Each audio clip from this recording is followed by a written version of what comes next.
കഴിഞ്ഞ Argentina Brazil മത്സരത്തിൽ വാക്പോര് കൊണ്ടും കയ്യാങ്കളി കൊണ്ടും തമ്മിലടിച്ച രണ്ട് താരങ്ങളായിരുന്നു അർജന്റീനയുടെ റോഡ്രിഗോ ഡീപോളും ബ്രസീലിൻ്റെ റാഫീഞ്ഞയും.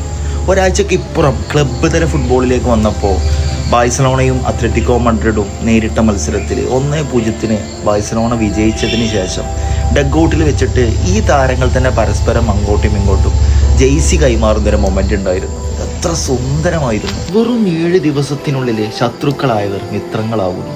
നമ്മുടെ ജീവിതത്തിലും ഇതുപോലെ ഒരുപാട് മിത്രങ്ങളുണ്ടാകും. എന്നോട് ഒരുപാട് കാലം തെറ്റി നിന്ന ഒരു കൂട്ടുകാരനാണ് ഞാൻ ആക്സിഡൻ്റ് ആയപ്പോൾ എനിക്ക് ആദ്യം കോൾ ചെയ്തത്. ബദറിൻ്റെ രണാങ്കളത്തിൽ തോറ്റുപോയ മക്കാ മുശ്രിക്കീങ്ങൾ പ്രതികാരം ചെയ്യാനായിട്ട് ഉഹദിൻ്റെ രണാങ്കളത്തിൽ പ്രവാചകനെതിരെയും സ്വഹാബികൾക്കെതിരെയും പൂർവാധിക ശക്തിയോടെ തിരിച്ചു വരുന്നുണ്ട്. ആ ഒരു യുദ്ധത്തിൽ ഒരുപാട് പ്രയാസങ്ങൾ പ്രവാചകൻ നേരിടുന്നുണ്ട്.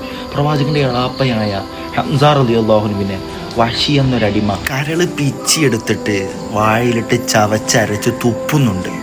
ഇതേ വഹ്ശി ഇസ്ലാമിലേക്ക് കടന്നു വന്നപ്പോൾ മഹാനായ വഹ്ശി റളിയല്ലാഹു അൻഹുവിനെ പ്രവാചകൻ സല്ലല്ലാഹു അലൈഹി വസല്ലം തങ്ങൾ സ്നേഹത്തോടെ വെൽക്കം ചെയ്യുന്നുണ്ട്. നമ്മുടെ ജീവിതത്തിൽ ഇതുപോലെ പിണങ്ങി നിൽക്കുന്ന ഒരുപാട് വ്യക്തികളുണ്ടാവും. ജസ്റ്റ് ഒരു ഹായ് കൊണ്ടോ അല്ലെങ്കിൽ ഒരു അസ്സലാമു അലൈക്കും കൊണ്ടോ തീരാവുന്ന പ്രശ്നങ്ങളെ ഉണ്ടാവുകയുള്ളൂ. അല്ലെങ്കിലും true friendship resist time, distance and silence. ഇൻഷാ അല്ലാഹ്.